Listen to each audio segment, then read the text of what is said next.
grade 10 syllabus, we have two types of cash books. There are several types of cash books, but for grade 10 syllabus, we have two types of cash books. They are single column and double column. Single column means the cash book we learned earlier.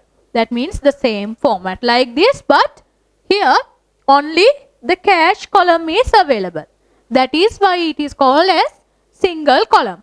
But here in this format, you can see it is very similar to our previous format, but there is a small difference these two sides.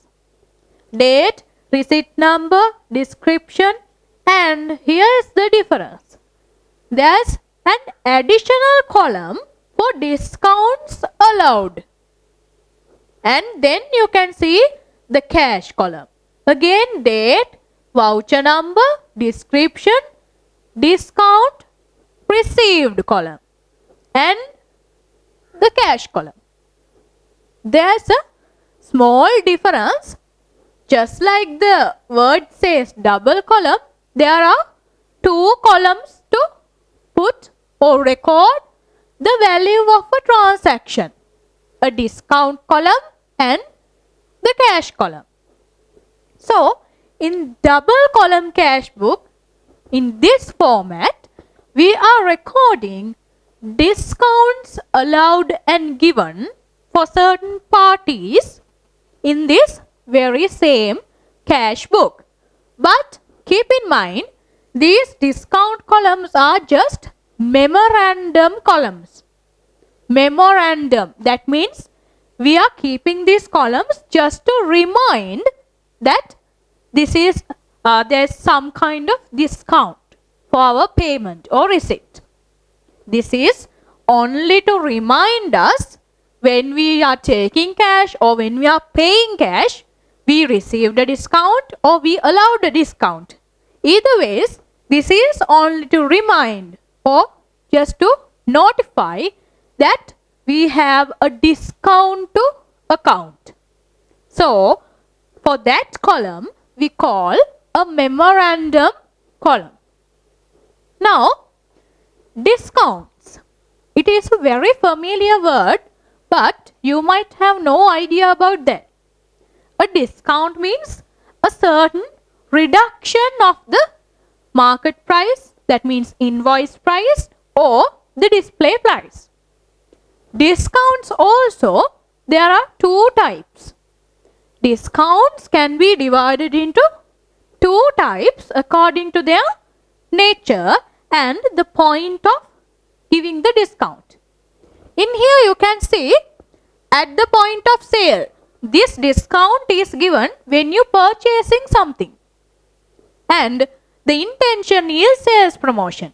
This type of discounts are given at the time of sale, or means when you are purchasing something. And by giving that discount, they are expecting to promote their sales, increase their sales value. These discounts are known as trade discounts. Trade discounts. Best example for these trade discounts are when you're purchasing shoes. When you're purchasing shoes, you might have seen they have mentioned the price 500. Like this, in a separate board, they have mentioned the price 500. But under that, they have mentioned like this. They cut this 500 and they mention 450. Especially shoes. You might have seen this. The price, original price is 500, but for seasonals, that means seasons, for like New Year seasons, then Christmas season, they put like this. They cut this 500 and they display 450. That means the price has reduced. This gap of 50 is the thing now we discussing as trade discount.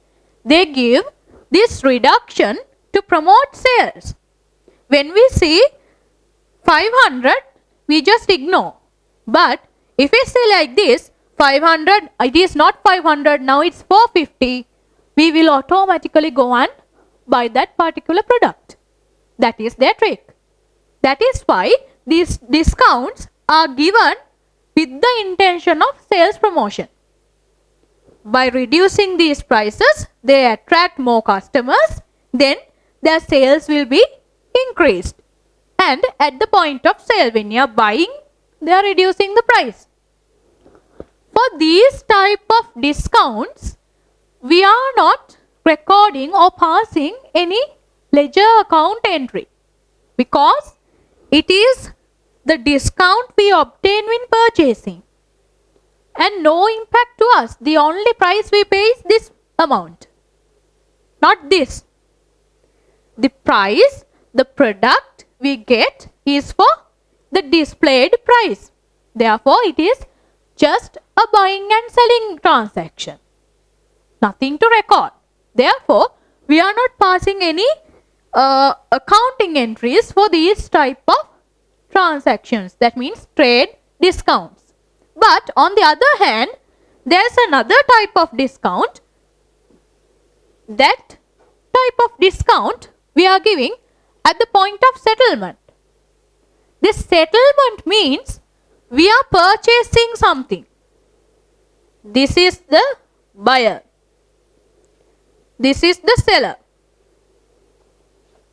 We are purchasing something from seller and we agree to pay it on a later date. This is a credit transaction, a credit sale or a credit purchase, either way.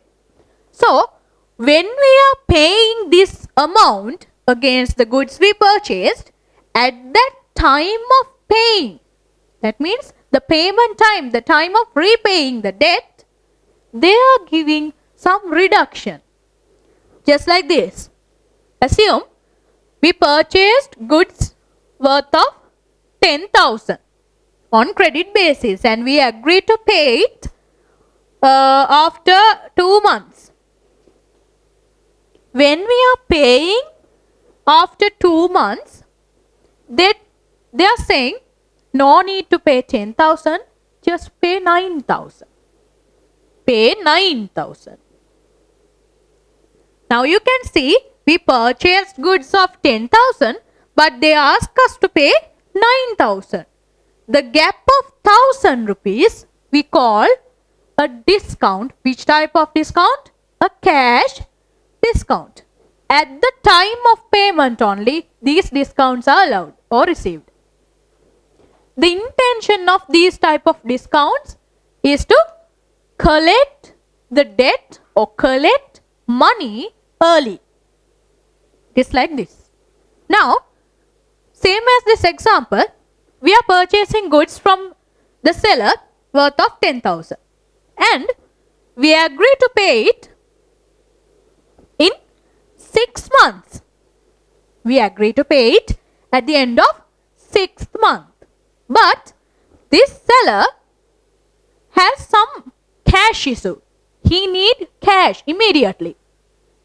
He has to pay some expenses. He has to make some expenses. So, he need cash immediately. The most quick cash source he has is us, because we owe him. He has 10,000 of money he should receive from us. So, this seller needs 6,000 to pay his expenses. Let's assume he needs 6,000 to pay his expenses. Therefore, to get money before the deadline, this seller has to pay these expenses immediately. He can't wait 6 months to get money and pay. Therefore, he is asking, before spending these 6 months, if you pay money by 3 months, now it's half of our debt period.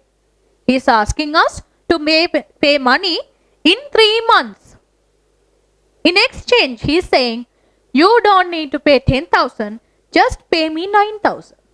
It's 9,000. Before spending 6 months, at the end of 3 months, immediately, please give me 9,000 only. So, our choice is paying 9,000 anyhow before this 3 months expire. That amount he allowed us to deduct the 1,000 is a discount. By collecting this 9,000, this seller can pay his immediate expenses. So, this type of expenses, the other type, intention is to early collection of money. Most of the times, this early collection happens when the seller has immediate financial requirements or a contingency situation, emergency situation. If he has no way to find money, if he need immediate money, this can be an option. He can ask us to pay early so he can give us a discount. Because he needs only 6,000, not only 10,000. So he needs immediately 6,000. His only option is to ask from us. So, at the point of settlement, when we are paying, intention is to early collection of money. These type of discounts we call cash discounts. Cash discounts. So, there are two types of discounts, trade discounts and cash discounts. The things you have to remember are trade discounts are allowed at the point of sale when they are selling. Intention is sales promotion, increasing sales. Cash discounts at the point of settlement. Intention, early collection of money. So, cash discounts here can be divided into two parts again.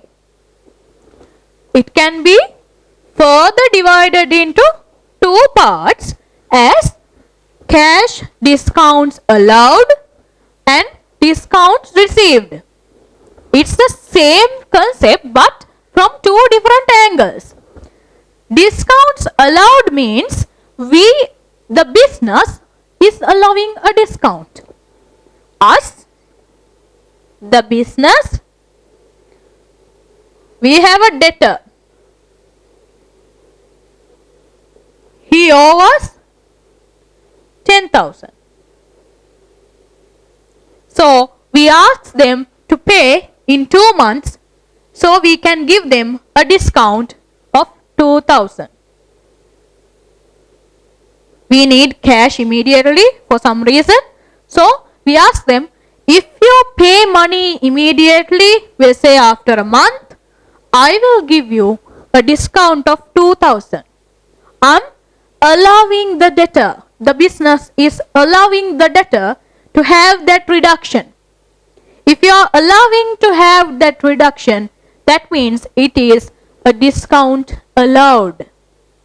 The debtor is allowed to reduce some amount from his debt. The double entry for this is discounts allowed account is there.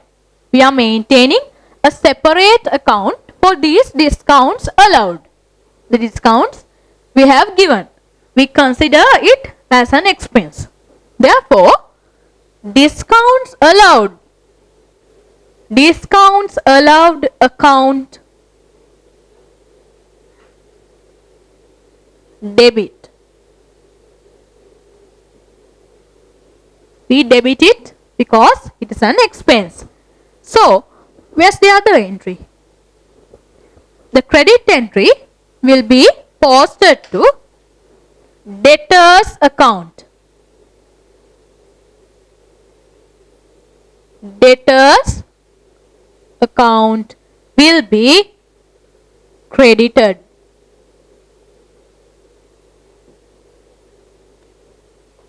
The double entry is discounts allowed account will be debited and debtors account will be credited because the amount he owes us will be reduced due to this discount. And the other type, discounts received. It is the opposite of this discount allowed. That means we are receiving a discount from a creditor. We are receiving a discount from a creditor. That will be treated as an income. Therefore, the double entry for that will be creditor's account.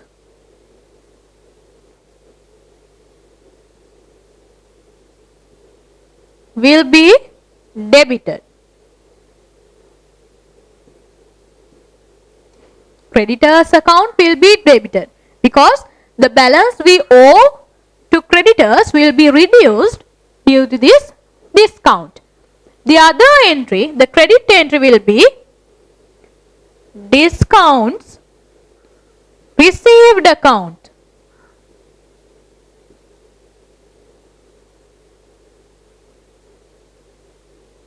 This account will be credited.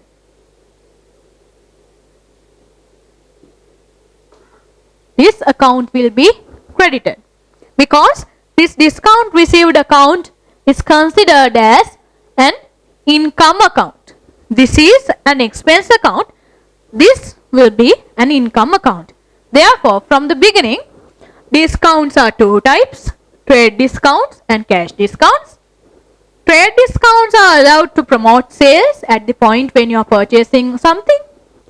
Cash discounts will be allowed to trade debtors and creditors at the point of settlement. When you are paying money, intention is early collection of money.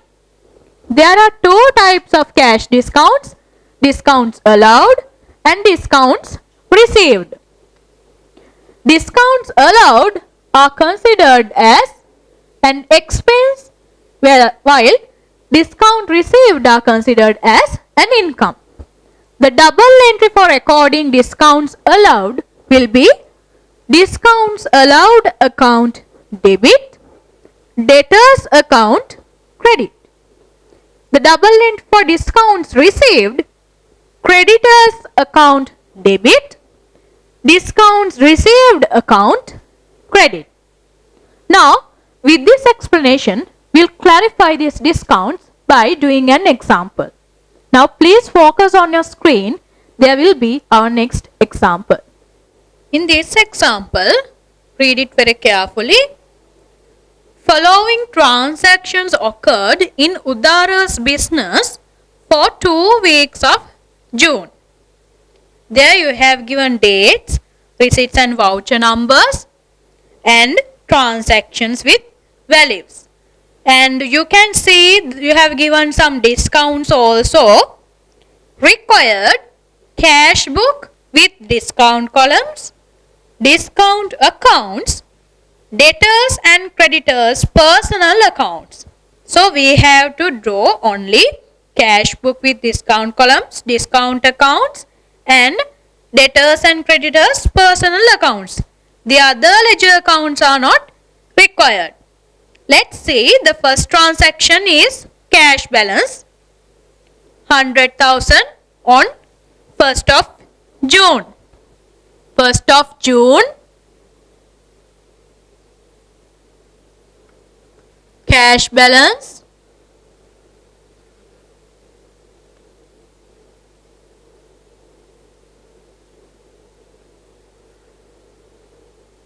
no discount here. So, be very careful when you are recording these transactions because now you have two columns, a discount column and a cash column. Therefore, you have to be really careful in which column you are recording. Until there is a discount, this discount column is no use to us. So, here cash amount you have to record it in this cash column. Next transaction, 3rd of June, cash sales. Receipt number 11, 60,000. 3rd of June, cash sales. 3rd of June, Receipt number 11. Cash sales. How much? 60,000.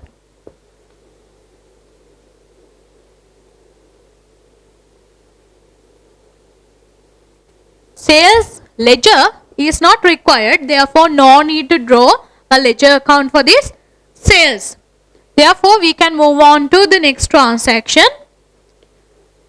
4th of June, credit sales to Gayan 300,000, to Sahan 40,000.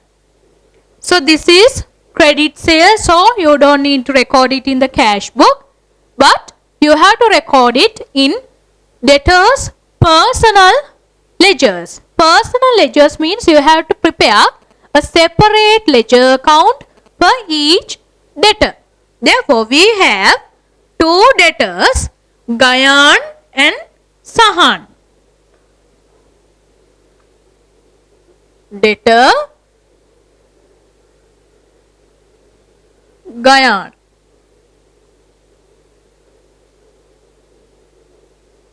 Account. The other one, debtor Sahan. Like this, we have to prepare personal accounts per each debtor. So, the transaction is credit sales 300,000 on 4th of June. 4th of June. You can say sales 300,000. Sales 300,000. Sahan's account 40,000. The same date. Sales 40,000.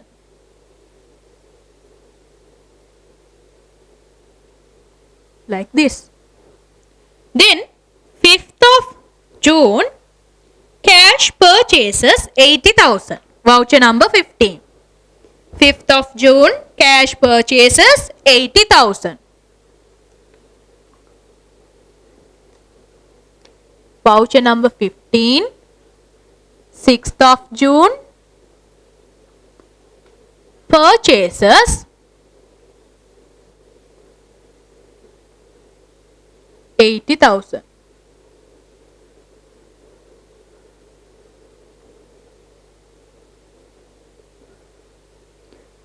Next, credit purchases from Neela 60,000, Kamala 10,000. They also should have separate accounts just like Sahan and Gayan, but they are creditors because we have purchased goods from them. Neela has a balance of, that means we have purchased from Neela 60,000.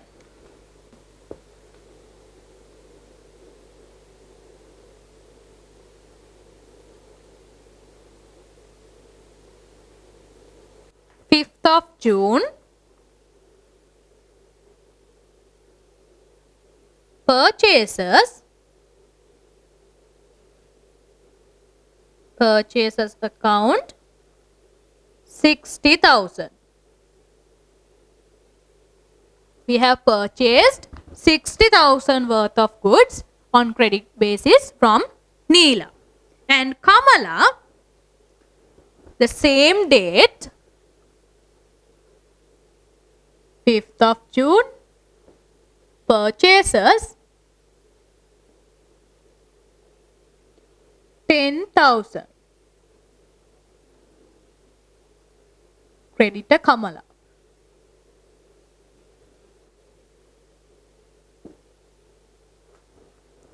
Next, 6th of June, wages paid 4,000. We have several transactions on the same dates. 6th of June, voucher number 16, wages paid 4,000. 6th of June. Voucher number 16, wages account, 4,000. And there are two more transactions on the same date. Voucher number 17, electricity expenses, 3,000. 17, electricity expenses, electricity account here, 3,000. And voucher number 18, insurance expense, 1,000. Voucher number 18, insurance expense,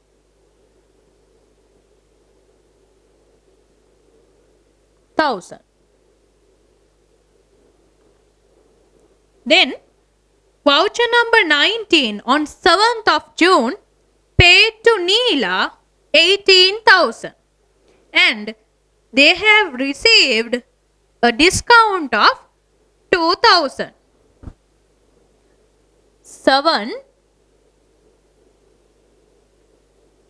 voucher number 19, Neela's account.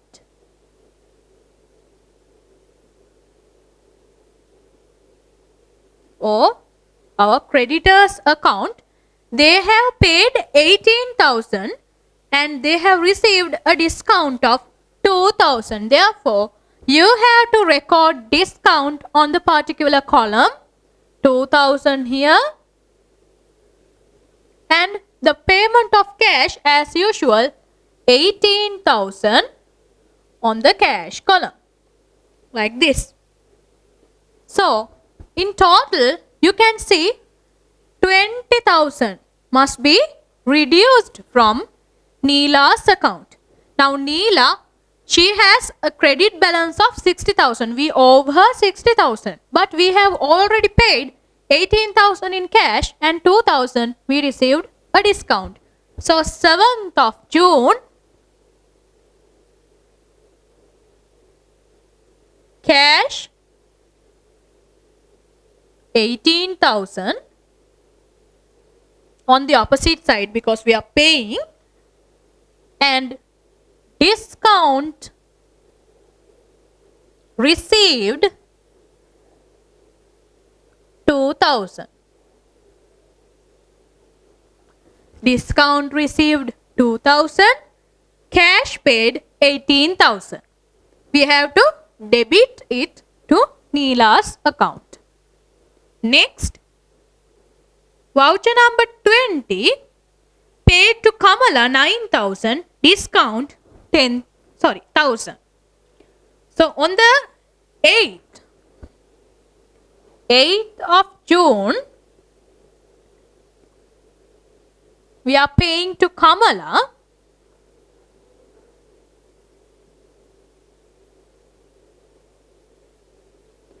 you can write here the same name, that means creditor Kamala like that, but I'm using directly Kamala. They have given us a discount of 1,000 and we have paid 9,000 in cash. Therefore, Kamala's account, you can see, has to be closed because we have purchased 10,000 and here we have paid 9,000 and we have given a discount of 1,000. Therefore, we have to record it accordingly. 8, cash 9,000, discount received 1,000. Now, the two sides are balanced. That means Kamala's account is closed. The creditor Kamala is not there anymore. And next transaction, receipts from Gayan 90,000, discount 10,000. 10th of June, receipt number 45. Receipt number 45, 10th of June, Guyana.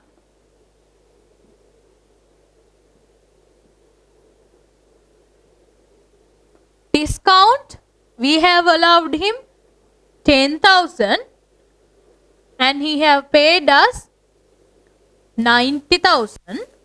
This amount should be recorded simultaneously in Guyana's account. So he has paid us on 10th June cash 90,000. Discount allowed 10,000. The exact same transaction we recorded in the cash book must be recorded in the debtors or creditors personal account. And the next transaction, receipts from Sahan 18,000, discount 2,000 on 12th of June, receipt number 60.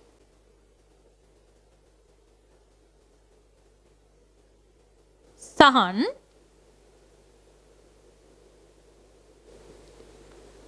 the discount we have allowed is 2,000. He has paid 18,000. In total 20,000 must be reduced from his account. 12th of June cash, he pays 18,000. Discount allowed is 2,000. Totally 20,000 is reduced from Sahan's account. Next transaction, purchasing equipment 20,000. Voucher number 21 on 13th of June. 13th of June, voucher number 21, equipment.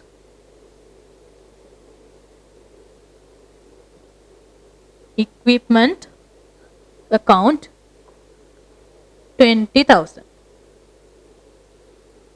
Now all the transactions are recorded in the cash book and the ledger accounts, but there are two remaining ledger accounts still we have to complete. Those are discount ledgers. So to complete that, we have to take the total of discounts columns here. These two, you can't make it equal because those are memorandum columns, as I told you. Those columns are recording discounts, not any similar transactions. So discounts allowed, we get a total of 12,000. Discount received, we get a total of 3,000. Now these amounts should be equal to the total of these accounts. So we have to open up a new account for discount allowed. Here I am opening up a new account, discounts allowed account. It is an expense, therefore we have to record it in the debit side. It is better if you can record separately to whom we allowed it, or you can record it at once. Here I am recording it at once. At the end of the month only we are transferring the total of these discounts. Therefore we are given the transactions for 2 weeks. The 2 weeks ends with 14th. So on 14th of June we have allowed debtors a total discount of 12,000. At the end of the period we have allowed our debtors a total discount of 12,000, and we have discount received also. So we have to open up a separate account for discounts received.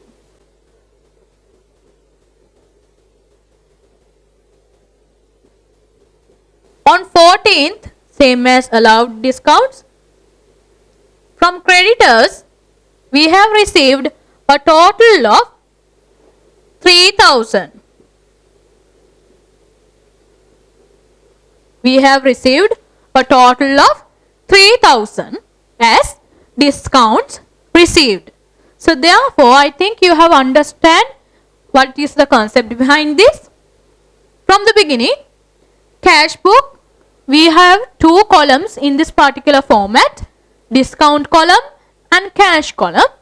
In this particular area, that means debit side, we have discount allowed column because we are recording receipts from debtors in this side.